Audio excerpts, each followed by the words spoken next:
So the Senate's back in session to finish up 2020. The American people are counting on us to finish strong. We need to reach agreement on federal government funding to avoid a lapse in basic programs and services. We need to finish the annual defense authorization to shore up the U.S. military's competitive advantage over our adversaries. And we need to continue processing well-qualified nominees for vacancies throughout the government, especially on the federal bench. These are important assignments, but they aren't the only things that Congress should get done before the end of the year. There's no reason, none, why we should not deliver another major pandemic relief package to help the American people through what seems poised to be the last chapters of this battle. This morning, we got yet another major sign of hope.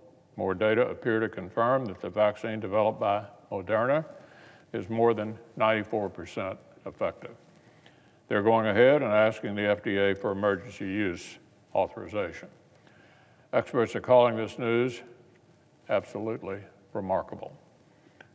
Alongside other promising vaccine developments from Pfizer, AstraZeneca, Johnson & Johnson, and others, is continued cause to suspect that victory over this pandemic is not far off. But a huge amount of work remains before us. If Operation Warp Speed remains on this historic trajectory, we need to continue investing in the system that will distribute these vaccines around our country. If we want the small businesses that have already hung on for most of the year to survive a few more months, we need a second round of the job-saving Paycheck Protection Program for the workers at the hardest hit establishments. Some major parts of the historic CARES Act have already run dry. Many others are set to expire at year's end. We Republicans have spent months trying to renew important help and provide even more. We tried to send more than $100 billion to help schools and welcome students and teachers safely to the classroom.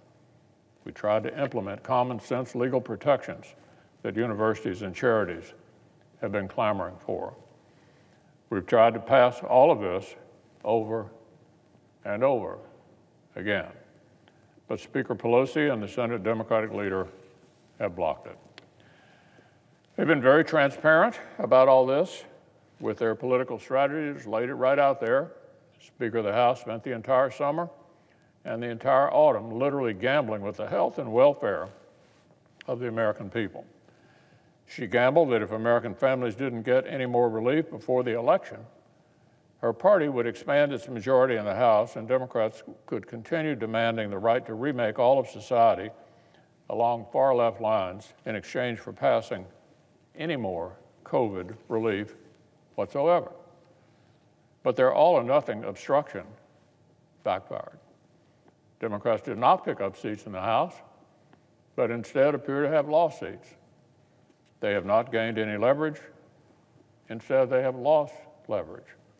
And in the meantime, with the coronavirus surging from coast to coast, the American people have gone entirely without any additional aid, even the least controversial, most bipartisan programs, because the Democrats say no. Here's a summary from one news outlet. Quote, Pelosi seems to have overplayed her hand as she held out for $2 trillion plus right up until the election. The results of the election, which saw Democrats lose seats in the House, appear to have significantly undercut her position. By now, it's abundantly clear to everyone that the Speaker will not be getting to fundamentally transform American society in a socialist direction in exchange for more bipartisan relief. The hostage-taking was never going to work. Now, there's only one remaining question for the Speaker and the Democratic leader, just one question. One question, Mr. President.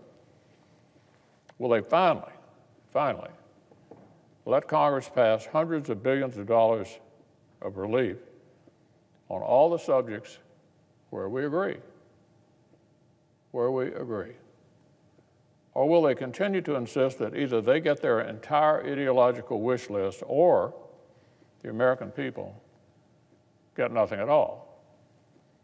Even their fellow Democrats are increasingly seeing this as not a terribly difficult question to answer.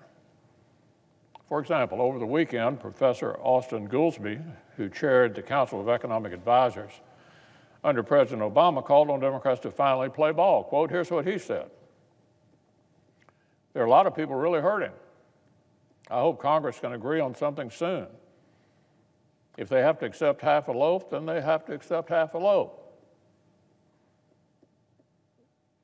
Speaker Pelosi's number two, the House Democratic Majority Leader, feels the same way. Quote, I just hope that we can get agreement. It may not be everything that everybody wants, but at least some significant relief to people. Our distinguished Senate colleague from Illinois, the Democratic whip, said the same thing. Quote, get something done that is significant. Do what we can achieve now. Now. Here's the headline from Newsweek. Democrats urge Pelosi to accept smaller stimulus package to ensure relief by the end of the year. Even the Speaker's own Democratic members are now openly campaigning for our Republican approach. Here's one of the Democratic congressmen who nearly lost his reelection after Speaker Pelosi's stonewalling. Quote, we absolutely have to get something done. Mitch McConnell is talking about a bill we can actually pass. We should negotiate that to the finish. That's a House Democrat saying that the Senate Republican proposal is the template that can pass. Rank and file Democrats in both chambers are telling Speaker Pelosi and the Democratic leader to stop stonewalling and move forward with the approach Republicans have been urging for months.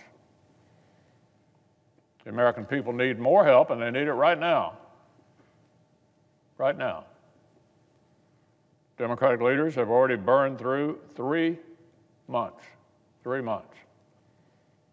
And they didn't even get the political results that their cynical strategy was supposed to deliver. So, Mr. President, let's hope our colleagues at the top of the Democratic Party can finally hear their own members and stop blocking the common sense, multi-hundred billion dollar measures that Republicans have been ready to deliver for months.